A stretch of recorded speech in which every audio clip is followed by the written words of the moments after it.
ஜெய் ஜேஷ்டா, ஜெய ஜெய ஜேஷ்டா. வாழ்க்கையிலே ஆனந்தம் பெறுவதற்கு ஒரு இறையருள் தேவை. அந்த இறையருள் நமக்கு சுலபமாக கிட்டிடுமா? இதெல்லாம் நாம் பலமுறை தவம் இருந்தாலும் கிடைக்காத சில சந்தர்ப்பங்கள். அதையும் நாம் வாழ்க்கையில் நமது அறியாமையினால் கோட்டை விட்டுரும். அப்போ அறியாமைங்கிற ஒரு சூழலில், புரியாமைங்கிற ஒரு நிலையில் தெரியாமையாகவே போய்விடுது எல்லா விஷயங்களும்.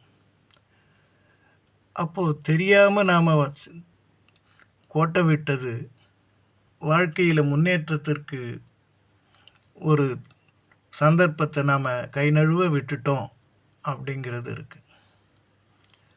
ஆக வாழ்க்கையில் வழிகாட்டுதலுக்காக ஒருத்தர் வேணும். அருள் தருவதற்காக இறையருள் பெறுவதற்குண்டான வழி கிடைக்க வேணும். நாம் யாரை நம்பி நம்முடைய உள்ளத்துக்குள்ளே இருக்கக்கூடிய விஷயங்களை ஓப்பனாக பேசுறது.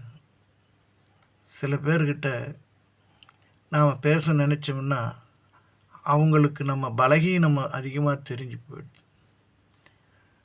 அதுக்கு தான் கால நேர வர்த்தமான சுருதி பேதம்னு ஒரு வார்த்தையை நம்ம முன்னோர்கள் சொன்னாங்க. இந்த நேரத்தில் இதை சொன்னால் நமக்கு சித்திக்கும், அந்த நேரத்தை நாம் பயன்படுத்திக்கணும். வர்த்தமானம்ன்றது என்னென்னா ஒருவருடைய குணாதிசயங்களை பொறுத்தது, சூழ்நிலைகள். அவன் சந்தோஷமாக இருக்கிறானா இல்லை கோபமாக இருக்கிறானாங்கிறத அந்த நிலையை அறிஞ்சு காலநேர வர்த்தமான சுருதி பேதம். சுருதிங்கிறது என்னாச்சுன்னா ஒருவனுடைய இயற்கை தன்மை. இவன் எல்லாத்தையும் நல்லதாக எடுத்துப்பான், பரவாயில்ல அவங்ககிட்ட சொல்லலாம் அப்படின்னு நினைப்போம். சில பேர் தொட்டதுக்கெல்லாம் புருன்னு கோபம் வரும். கோபம் வர்றவங்ககிட்ட போயிட்டு நாம் சில விஷயங்களை பேசணும்னா அவன் நம்மளை திருப்பி அரைஞ்சாலும் அரைஞ்சிடுவான்.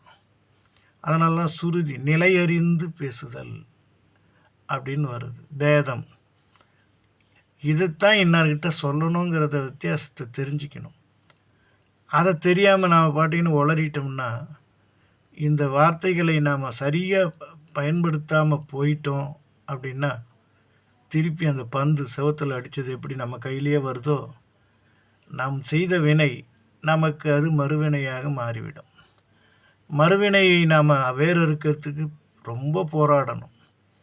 இழந்த நம்பிக்கை, நமக்கு இருக்கக்கூடிய தைரியம், நமது பலவீனம், இதை எல்லாமே தான் வாழ்க்கையில் நம்ம ரொம்ப ரொம்ப ஜாக்கிரதையாக வழி நடத்தணும். அப்படி நடத்தலைன்னா ஒவ்வொரு செயலும் நமக்கு எதிர்வினையை ஆற்றிவிடும்ன்றத நம்ம முன்னோர்கள் சொல்லிட்டு போயிருக்காங்க. இந்த வேளையில் இதை நாம் நினைவு கூறுவோம். சில விஷயங்களில் நாம் உஷாராக இருப்போம், சில விஷயங்களை யாருக்குமே தெரிவிக்காமல் மறைச்சிடுவோம். அதுதான் எல்லோருக்கும் நல்லது. முதல்ல நம்மளுடைய பலகீனத்தை அடுத்தவன் அறியக்கூடாது. அவன் பலகீனத்தை அறிஞ்சிட்டான்னா அதை வச்சே நம்மளை டீஸ் பண்ணுவான்னு சொல்லுவாங்க. இந்த விஷயங்களை நாம் எல்லாரும் கவனத்தில் கொண்டு வாழ்க்கையில் ஒரு அடி முன்னெடுத்து வைப்போமா? சிந்திக்கலாம் வாங்க, ஒன்றாய் செயல்படலாம். எல்லாம் இன்பமயம், எப்பொழுதும் இன்பமயம்.